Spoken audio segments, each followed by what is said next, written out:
What's up, guys? Welcome into another episode of the Wolverine Live Recruiting Show. I'm your host, EJ Holland. Tonight, we'll be answering every single recruiting question in the comments. So, shout out to everybody that got here early. Just want to remind you guys to like this video, subscribe to our YouTube channel for free. Obviously, a lot going on around Michigan right now, so you're not going to want to miss anything here on our YouTube channel. So, get alerts every time we drop a new video by subscribing, like this video so we can get more interaction moving forward. And also, we have a message from our sponsor, My Perfect Franchise, myperfectfranchise.net. Are you ready to leave the corporate rat race for the American dream, looking for a side hustle while working your current job? Want to diversify, build wealth, or leave a legacy? Andy can help. Andy Luedecke is a franchise consultant as well as a franchise owner and helps people find franchises that fit their skill sets, financial requirements, time to commit, and more. His services are 100% free, and he's here to help if you have any questions about business ownership. That's Andy Luedecke at myperfectfranchise.net. You can contact him over the phone at 404-973-9901 or email Andy at myperfectfranchise.net. Again, make your American dream come true by heading over to myperfectfranchise.net or contacting Andy directly via phone or email. So again, shout out to Andy for sponsoring tonight's show. Let's go ahead and get to the questions. It looks like people were here super early. So we'll mix up some of these questions so it's not just one person like 7 times in a row. But let's go ahead and go with Tyson Smith. His first question is, what hurts recruiting more, Jim Harbaugh or NIL? That's, obviously an interesting question that I feel has been posed a lot here lately. I think NIL is still the answer. Look, Jim Harbaugh flirting with the NFL every year is obviously not sustainable. You're seeing the past 2 classes not really living up to par based on on-field results. And a lot of that has to do with NIL, but some of it also has to do with Michigan just getting off to late starts. You have to keep in mind that these recruiting processes are so accelerated now. Like, classes are filling up by the end of June, right? So January seems so far away from signing day in December, but, I think most of these classes hit like 18, 19, 20 kids by the end of June. So getting those fast starts in January is something that Michigan hasn't been able to do the last few years with Jim Harbaugh flirting with the NFL. And, you're seeing it this year too. Michigan coming off a national championship, they haven't had a guy on campus despite there not being a dead period anymore. And it just doesn't seem like there's much momentum around the program from a recruiting perspective. So it does hurt. But at the end of the day, I do think NIL is the biggest factor. Even if Michigan did get off to a fast start in January and build off that momentum from the on-field results, I think it would play a positive role. But if you're talking about top 100 recruits, maybe even, top 125, top 150, depending on the position, like if you're a quarterback or a corner or a receiver or premium position, right? I think NIL is still the biggest negative, the biggest thing that's really hindering Michigan on the recruiting trail. Look, most of these guys in that rankings range are looking for a guarantee, which is something Michigan doesn't really offer right now, and even something firm like a base salary, which is something Jim Harbaugh has been in favor of. It's not like Michigan's against it and they just completely hate the idea of having some type of guarantee in place. I think the base salary model takes care of the guys on the roster, and it also helps with recruiting. And even if it's not that much, it at least still gives you an incentive, because if you're choosing between Michigan and another Power 5 program, and you like Michigan more and the benefits of Michigan, et cetera, which, obviously Michigan is one of, if not the best program in college football, the benefits are there, right? But some of these guys just don't have really good situations at home, or somebody, some of these guys just need the help, right? So would you go to Michigan that you like a little bit more, or would you go to a different Power 5 program knowing that you're going to get some monetary value out of it? It's like if I offered you a job working at On3 and I said, hey, you can come in here and you can make $50,000, which I guess is pretty cheap these days. But say, I tell you, come in, make $50,000 right now. And you could, depending on your performance, get to 100,000, maybe. It really just depends on your performance. We'll see how it goes. Or I tell you, I'm going to pay you $100,000 a year right off the bat. You don't even need to worry about performing well. We'll pay you $100,000. And if you do perform well, you can make more after that. I think everybody in the comments would take the $100,000 job. It's really tough to, blame the kids for doing that. So I do think Michigan needs something in place to really be able to sell to recruits. And I think the base salary model is the best of both worlds because it does take care of your current roster. It keeps your culture going, but also, again, it gives a firm number to recruits that are, really interested in Michigan's benefits on and off the field. So they might take, less money if, for example, I was tired of being on the Texas beat. There's nothing wrong with Texas. I love Texas, but I took a pay cut to leave that beat. And then I bet on myself and I was able to get more once I, moved over to Michigan. But some guys, might think that way too. Like I might take less right now. As long as there's something firm there, then I can make more later because I know the benefits of Michigan. And, it's weird to kind of compare it to my own job, but I kind of had that forward thinking as well. I was like, all right, I would take less right now and then I'll make more later, knowing that I can get Michigan, because I had an idea Michigan was going to open up and it's the biggest site in the country. So yeah, I think guys see it the same. I think the right type of guys would see it the same way. I can take a base salary model and then, obviously reap the benefits of playing at Michigan, but there has to be something there. Let's go ahead and go down to Tyson Smith again. And he said, why would Ewald leave us now? Look, with Chris Ewald, I think that, he's a guy that's always had an open mind for other schools. He's continuously made visits while he's been committed.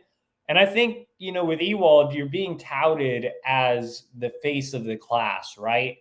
And as the face of the class, you personally don't want to keep making other visits. You want to be all the way locked in and recruiting others. On the flip side of the coin, if you're Michigan and you're touting this guy as the face of the class, you don't want him making other visits, right? So I think it's probably best if Ewald opened things up like he did. He can keep making other visits and Michigan will keep recruiting him.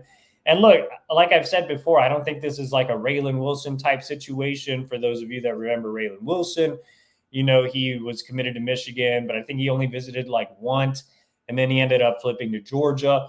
Ewald's been to campus like 6-7 times on his own dime, so it's not like the relationships really aren't there.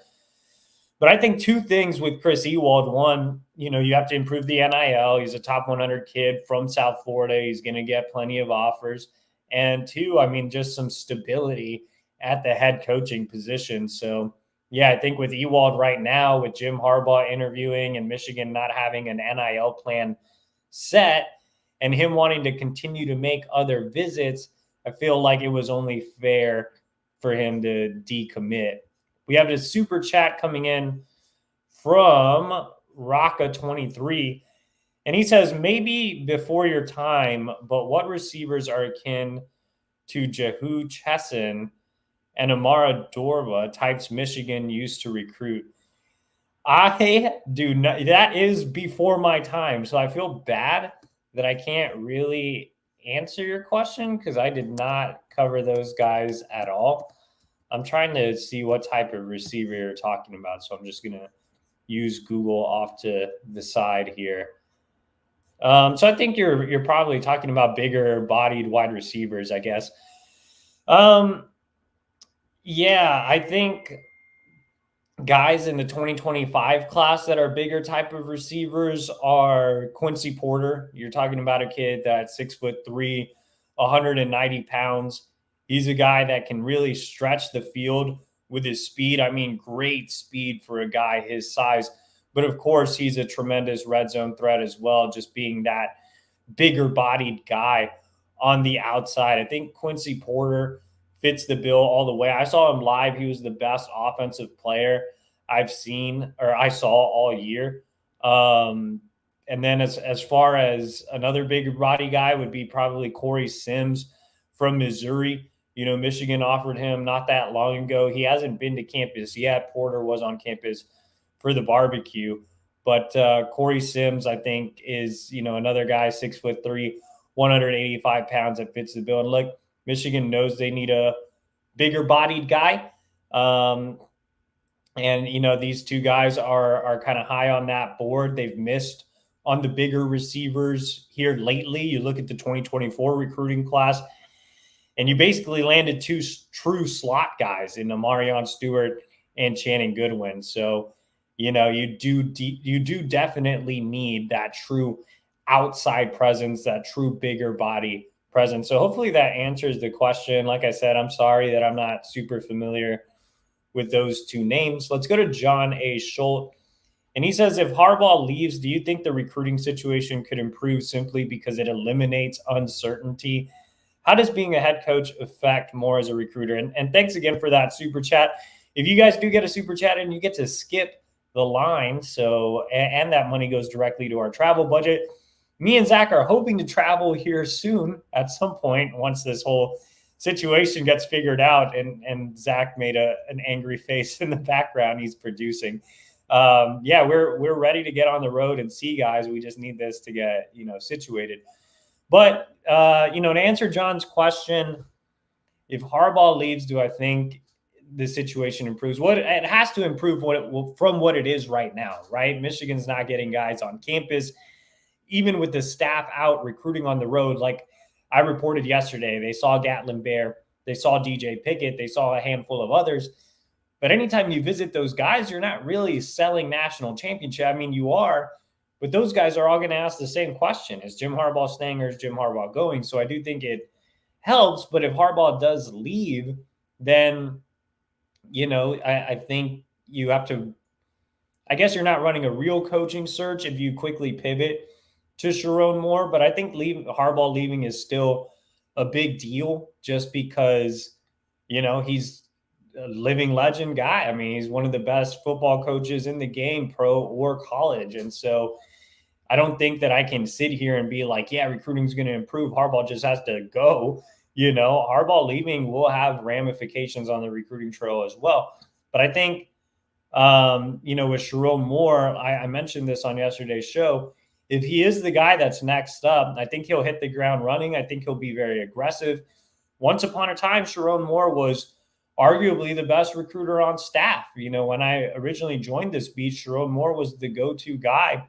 And then he added coaching responsibilities, being the offensive line coach, being the offensive coordinator. And he's still been very, very good on the recruiting trail despite that. So I think he would be extremely active. I think he would be aggressive early on. I don't think there would be a big, you know, drop off in effort there at all. I think that he would be kind of like a Marcus Freeman. I said that yesterday. You know, Marcus Freeman is very aggressive and, you know, guys really, really like him. They relate to him. He's personable, you know.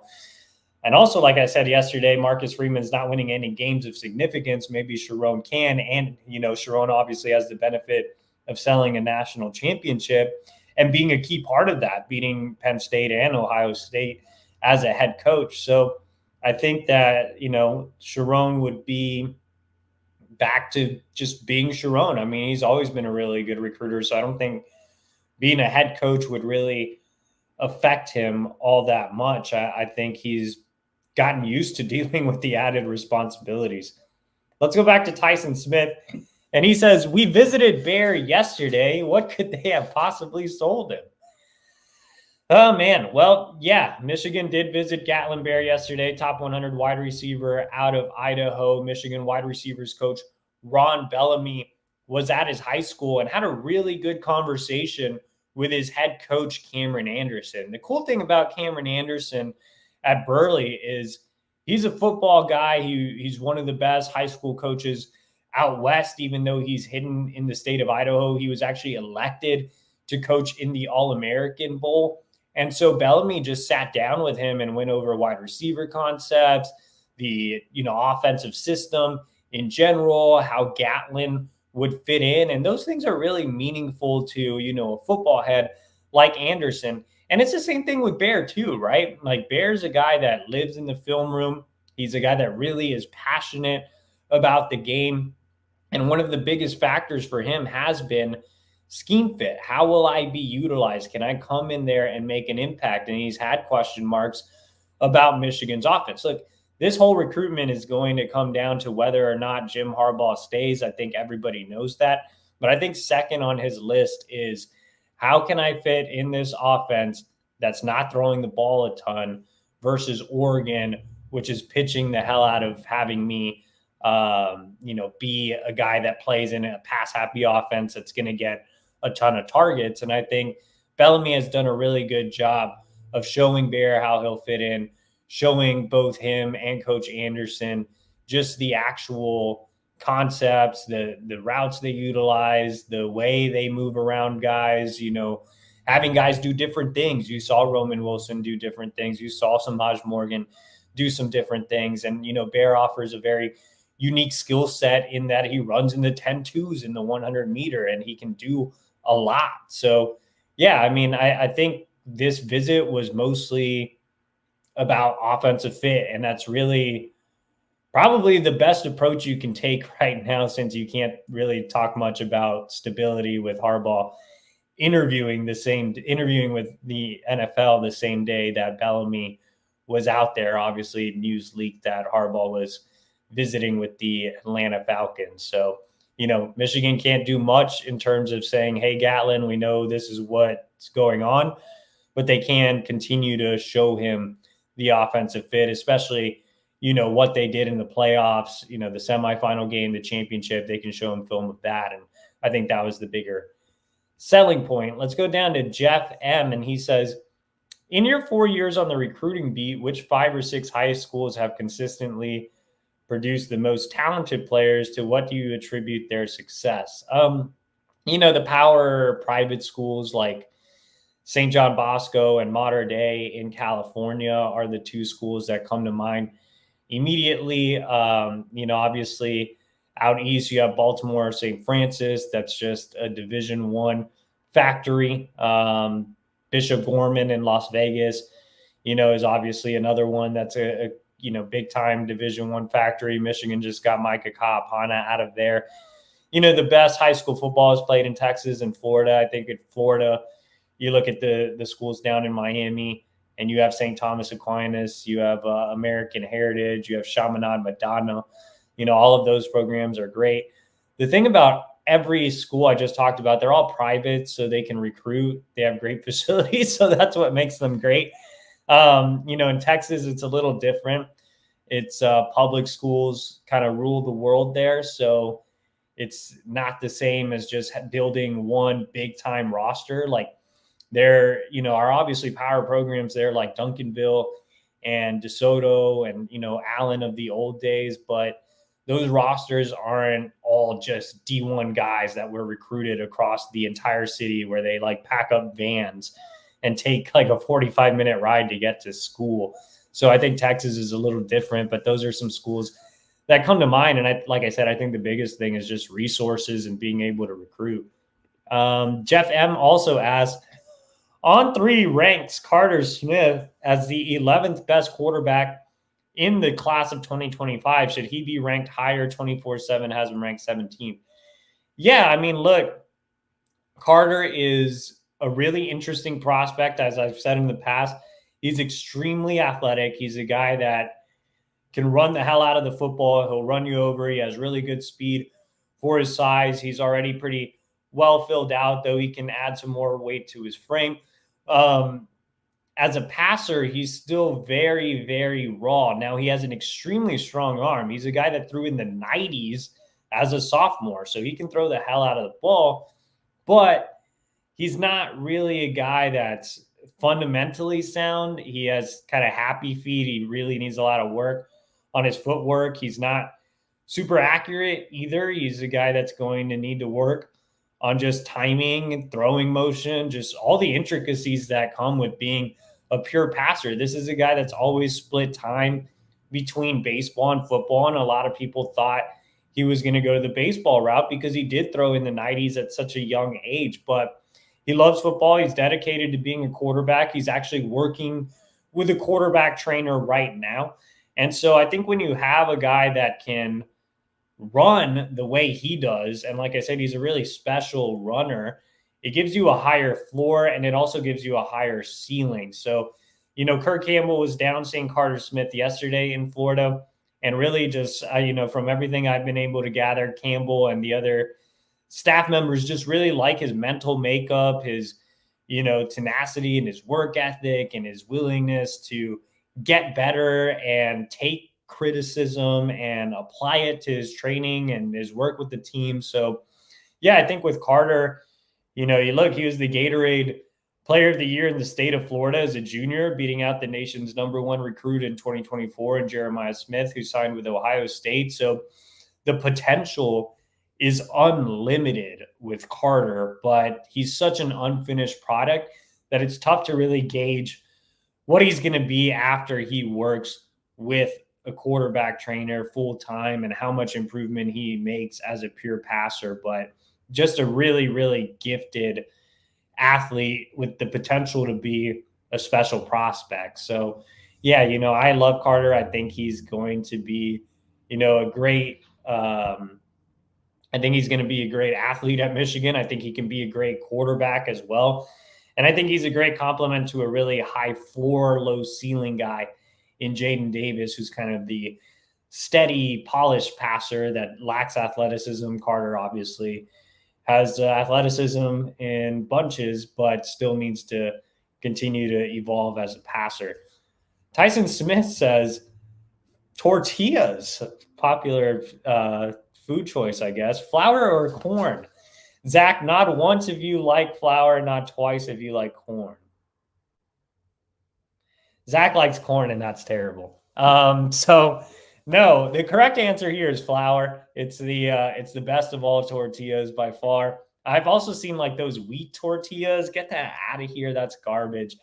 So Zach's only 25% Mexican. I'm like 90. So I get the overall ruling here.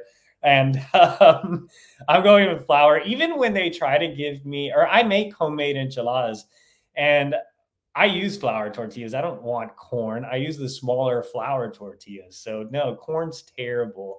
Maybe corn like for chips and nachos, but I don't want corn tortillas. Get out of here with that. Let's go down to Jeff M again. And he says, how good is Julian Lewis? So there's a report out there that Michigan might be interested in Julian Lewis. He's a 5-star 2026 quarterback who has now reclassified into 2025. Michigan obviously has Carter Smith.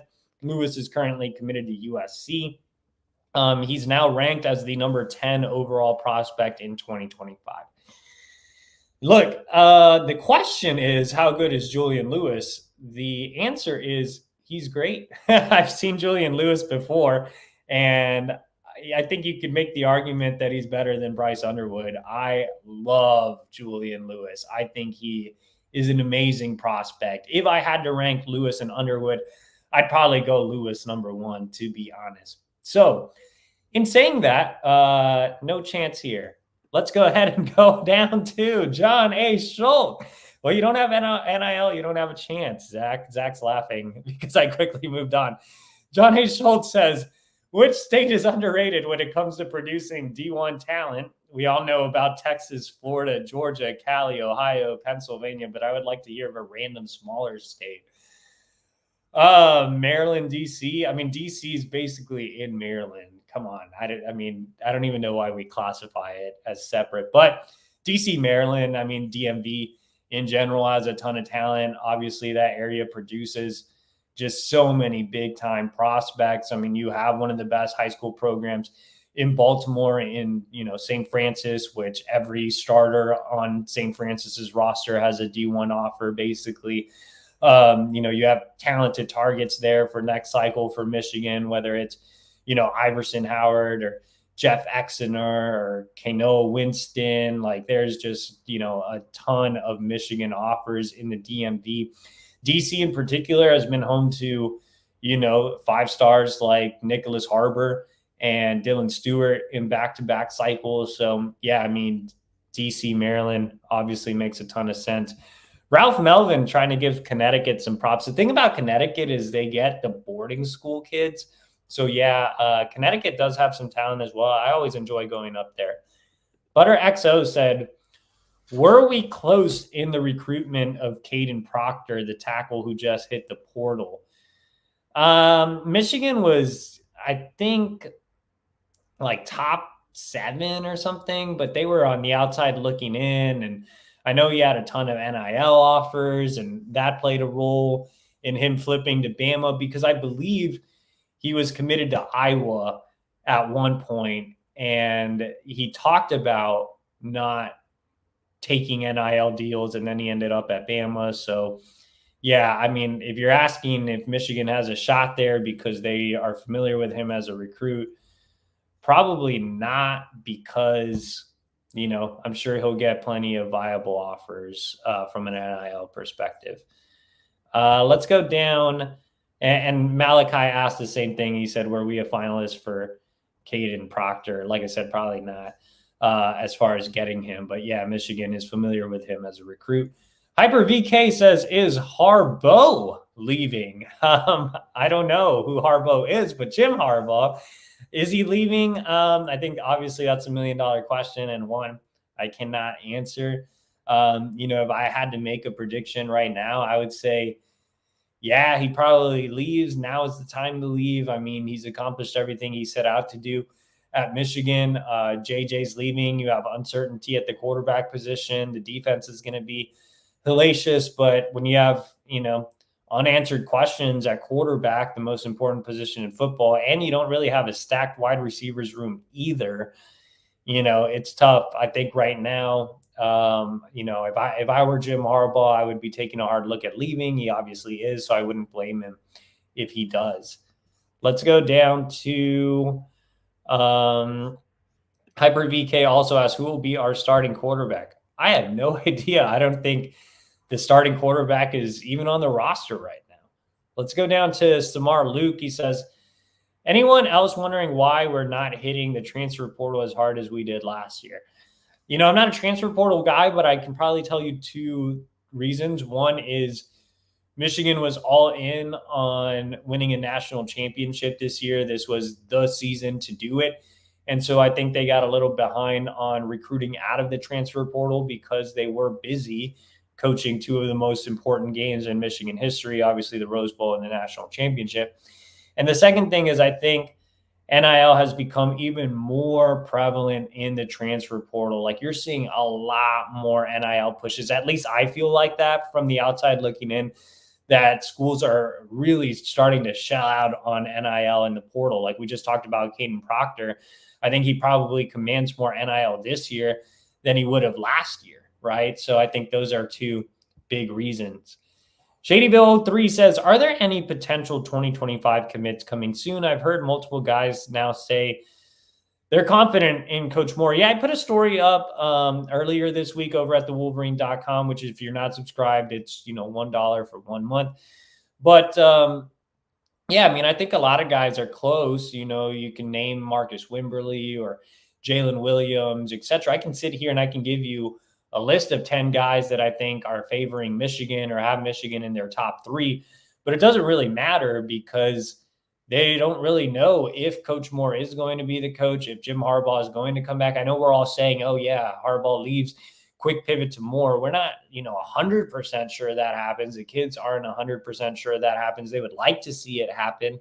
But yeah, I mean, and some of the defensive guys aren't as familiar with Moore as the offensive guys. So I think some of them might want to visit again. So there are just some really, there's legitimate concerns, or not necessarily concerns, but just unanswered questions that they want to see answered first. If you were a recruit, why would you commit right now while Jim Harbaugh is doing interviews? You'd kind of just let it play out and see what happens. And then, if everything shakes out the way you want it to, then you can commit. So I don't think it's January. I don't think there's any pressure for them to do that. Let's go down to, let's see, Shadyville 03. And I kind of answered a similar question earlier. He said, would there be an uptick with Coach Moore as the head coach? Yeah, like I said, I think he can be Marcus Freeman-esque. I think he can relate to recruits on a personal level. I think he'd be more aggressive than Jim Harbaugh as a personal recruiter, as a guy that's really involved in recruitment. Not to say that Harbaugh isn't involved in recruiting. He's a guy that does things in his own unique way. And, he's always awesome on visits. But I think Sherrone Moore would be out there in a more politician type role, just being all over the country, all over the place. And, he just has that magnetic personality that he can relate to basically anybody. So, I'm not sure if there would necessarily be a huge uptick, because Michigan would still be hindered by a lack of NIL. And they would also, you would also be losing one of the best coaches in college football. But I do think Moore would give it his best go. And I think he can be a very effective recruiter as a head coach. KG Rich says, quit carrying water for Michigan. Dude, if there's anybody that doesn't carry water for Michigan, it's me. Oh my God, I didn't even notice the cuss word. Zach, why'd you stop this? Their recruiting is bad, and Ward Manuel needs to go. He's crapped on Harbaugh and is the problem with NIL. Yeah, I think there's a lot of moving parts, and Michigan is often its own worst enemy, and they just haven't been able to figure it out, whether it is Ward Manuel or a lack of, just organization from the collectives. I think everything needs to be on the same page in order to have a successful NIL run. And it just seems like that nobody agrees on anything. And that's why we're sitting here. There's still no base salary model. I think Chris Ewald Sr. gave me a good example. They pitched them Empower and the base salary model in August. And, he brought it up the other day after they decommitted. And he's right. Like, they haven't even mentioned Empower to recruits in like 6 months. Like, it just disappeared. So yeah, I don't think it's all just one guy. I'm not I don't know Ward Manuel. I only deal with recruiting in which 0 recruits talk about Ward Manuel. So I don't really care too much about, following exactly what he does. But, I think Michigan as a whole can just do a better job of getting on the same page. But if you want someone that carries water, well, you know where to find them in the Willy Wonka factory. Let's go down to, let's see. We got a lot of comments. Shadyville 03 again says, will Michigan have a bigger recruiting presence in California with USC and UCLA joining the big? If Harbaugh is gone, and Jay Harbaugh goes with him, that's your area recruiter out there leaving. Courtney Morgan is obviously gone as well and has been gone. So I think you've seen a dip in Michigan's presence out west ever since his departure. Michigan's always been able to pluck a guy or two from California. They've done a good job in the Pacific Northwest recently, but no, I don't think there's going to be a huge uptick or even, a minor uptick out west. I think that if anything, USC and UCLA and Oregon have a better shot at pulling kids out of the Midwest because they can sell them on still playing in the Big Ten and seeing family, but being in better weather. Let's go down to, again, a lot of you guys are just arguing in the comments. Jorge says, ridiculous how Michigan wins the Natty and can't even keep Chris Ewald committed. Did he give a reason for decommitting? Yeah, I mentioned it over at thewolverine.com. I kind of gave an in-depth review on why Chris Ewald decommitted, I'm sorry. But the two main things are Michigan hasn't figured out NIL, and, they don't know who the head coach is going to be. And even if it is Sherrone Moore, Ewald doesn't have as much familiarity with him. So I think he would have to get to know Moore a little bit. The good thing is, if Moore is the guy, then you keep Steve Klingscale, who's his lead recruiter. But I think those are two of the biggest reasons.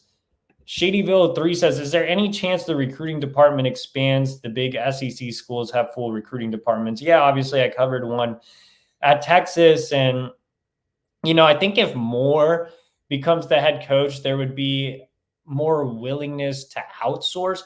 I think Jim Harbaugh is really keen on hiring his own guys. You've seen that lately with, Albert Karshnia and Sam Popper. Not that Sam Popper is not great. I think Sam Popper's done a really good job in his role, but you've seen them hire Michigan guys all the way. I think Moore, not being a Michigan guy himself, might be willing to outsource. I do think there's a willingness to expand. I think Jim Harbaugh is willing to expand as well. Remember, he brought on Christina DeRuiter to be the director of on-campus recruiting, and now she has a small army. But since I've been on this beat, you've had, I've covered 4 cycles, and there's been 3 directors of recruiting. You had Maddie Dudek, and then you had Courtney Morgan, and then you had Albert Karshnia. So you need stability at that position and then start building out, which I think Harbaugh would do if he returns.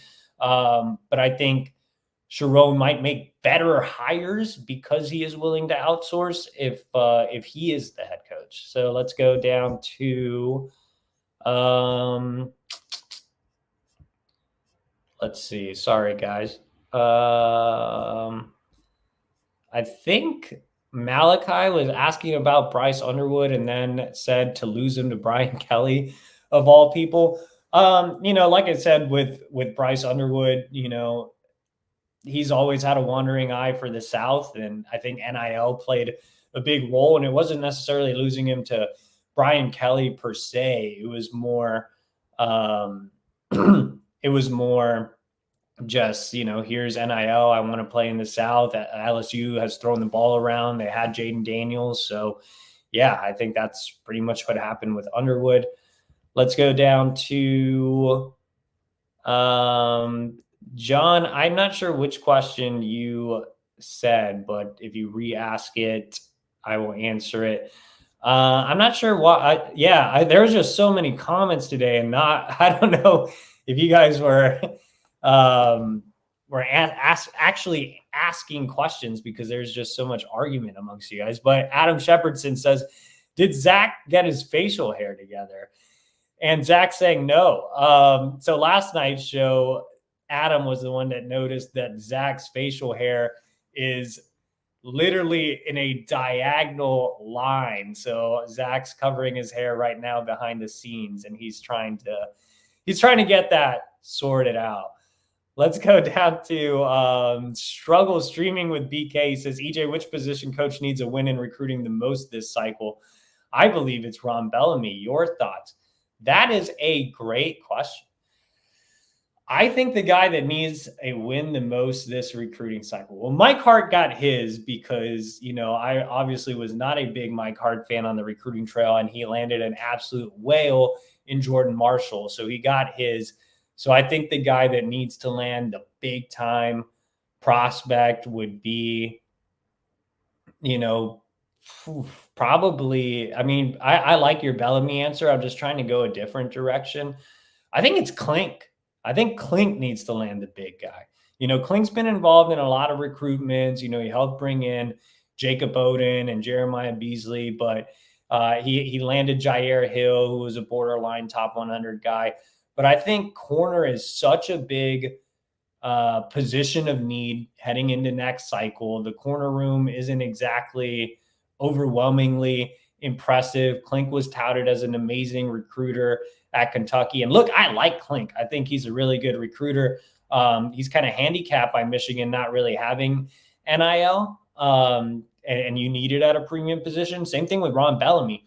I think you could answer this question 2 in 1. Ron Bellamy and Steve Klingscale both need a big-time win this recruiting cycle. Corner is a huge position of need. There's an abundance of top-level corners out there. Wide receiver is a huge position of need. There's a ton of elite-level wide receivers out there. Can these guys overcome Michigan not having NIL to land a big fish at either of those positions. Clink just lost Chris Ewald.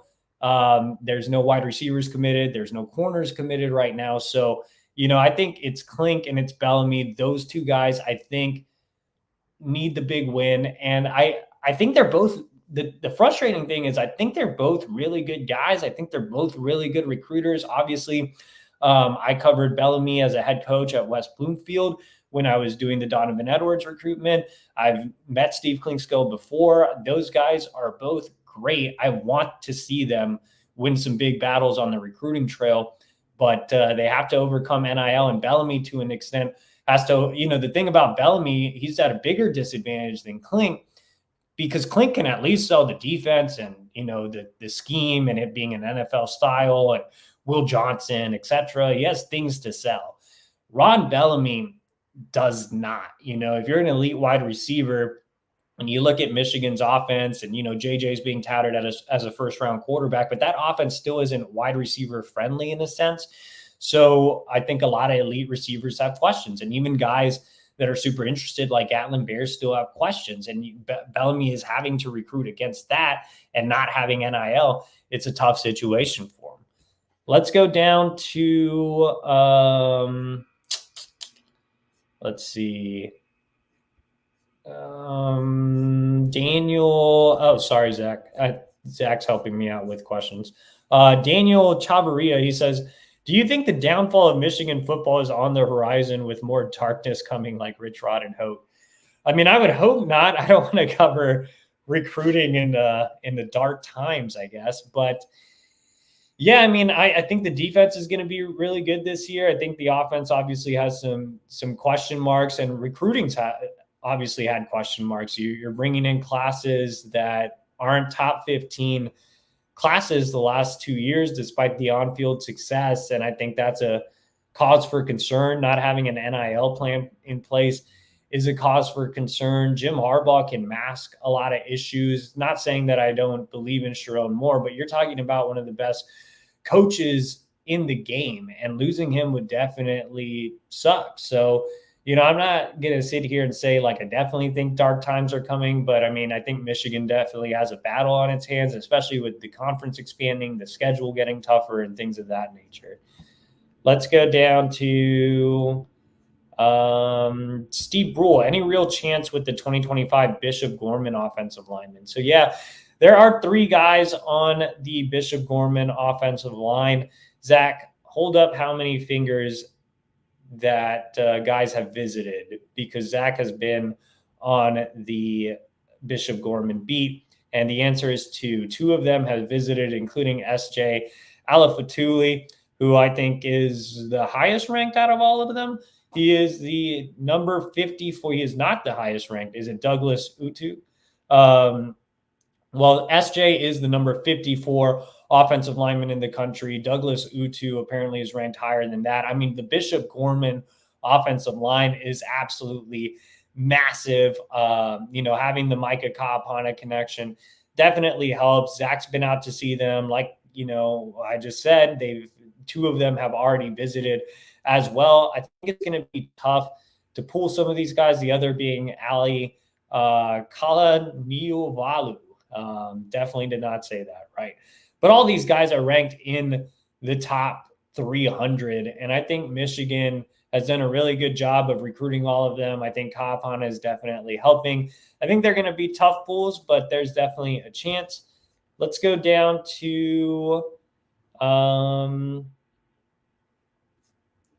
sorry, guys. The questions are still rolling in.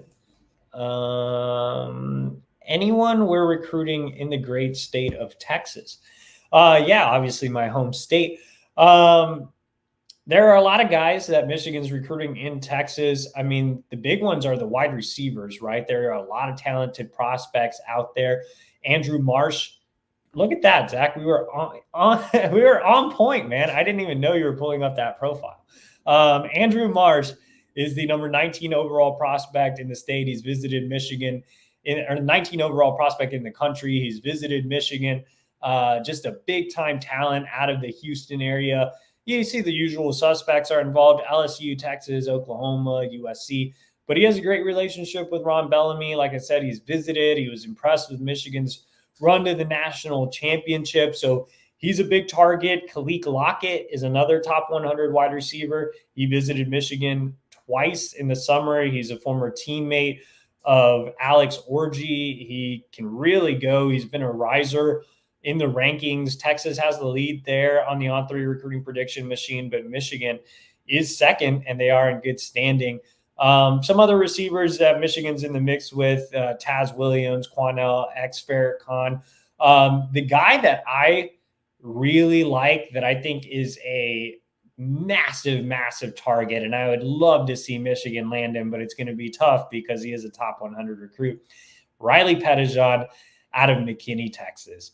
Riley Pettijohn is phenomenal, man. I mean, if you're looking for a guy that fits Michigan's defensive scheme, it's Riley Pettijohn. 6'3", 200 pounds. I mean, he's a guy that runs a sub-11 100 meter as a linebacker, and he's probably heavier than 200 pounds. I saw him in the fall. He looked closer to 215. He has position versatility. He can line up as a Mike. He can line up as a Will. He has the length to come off the edge. He's also comfortable dropping back in coverage. Jesse Minter loves guys that can run sideline to sideline, and Pettijohn brings plenty of sideline to sideline speed. And like I said, the athleticism, the ability to cover, the ability to rush the passer. Michigan loves guys that can kind of be jacks of all trades at the linebacker spot, and Pettijohn definitely brings that. On top of that, he's been to campus before. He visited for the spring game last year. Michigan didn't get him back on campus this fall. The thing about Michigan and linebackers, though, is you don't have a linebackers coach. So we have to wait and see who the linebackers coach is going to be. We have to wait and see if Jesse Minter sticks around, but I absolutely love Pettijohn. He is my favorite of the Texas recruits. And, there are a few other guys that Michigan's involved with down there as well, including all 300 defensive lineman Dylan Battle. There's some guys in the 2026 class. One of the big quarterback targets is Quinn Murphy, who Kurt Campbell has already dished out an offer to. Let's go ahead and go down to Go Blue 81. He says, any updates on Dorian Brew? So Brew, top 100 athlete out of Houston by way of Ohio. He actually attended Northmont, which was the same high school that produced Rod Moore. He's set to make a decision soon. He named Michigan in his top group, but as you see there, that is a hefty lead for Ohio State, and I put in a prediction for the Buckeyes as well. So that's my update. Not much of a chance there. We do have another super chat. Shane Johnson, he says, who will have a better Michigan career, Carter Smith or Jaden Davis? That's a good question. And my answer might surprise you. The safe bet, if I were a scared bettor like Zach Livy, and I just wanted to bet $2, I would bet on Jaden Davis because the floor is very high. He's a very efficient passer. He's extremely accurate, short to intermediate. He can manage an offense.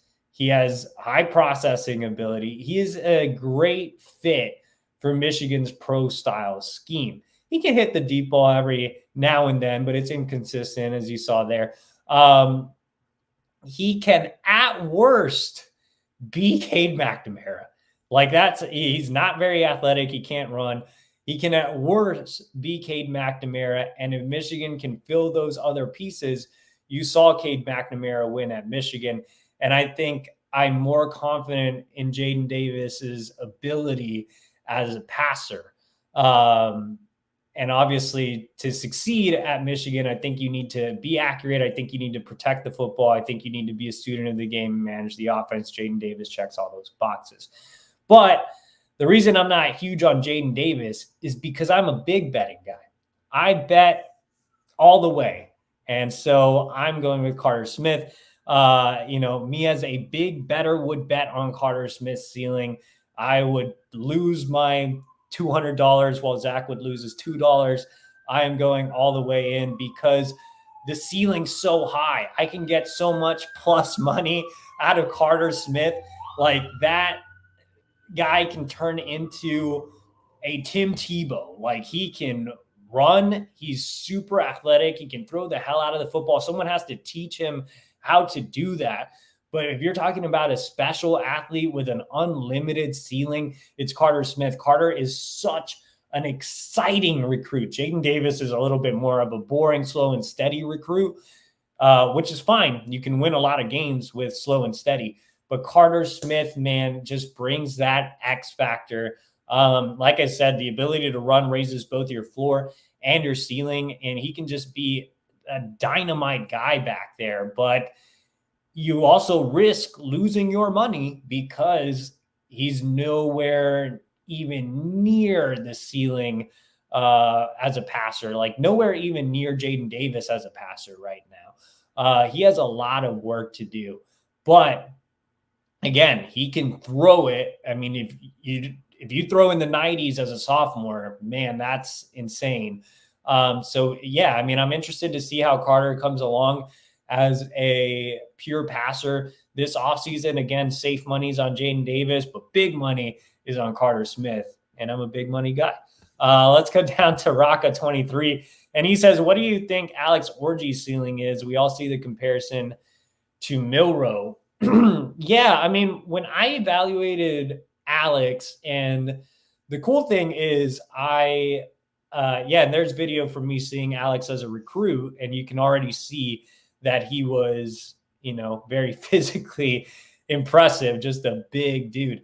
And I actually lived in Rockwall, Texas, when I lived in the Dallas area, and I covered both of Alex's older brothers who look exactly like him, and they were both big linebacker types. Alex was always the guy that drifted towards offense, and I think he still has a ways to go as a passer as well.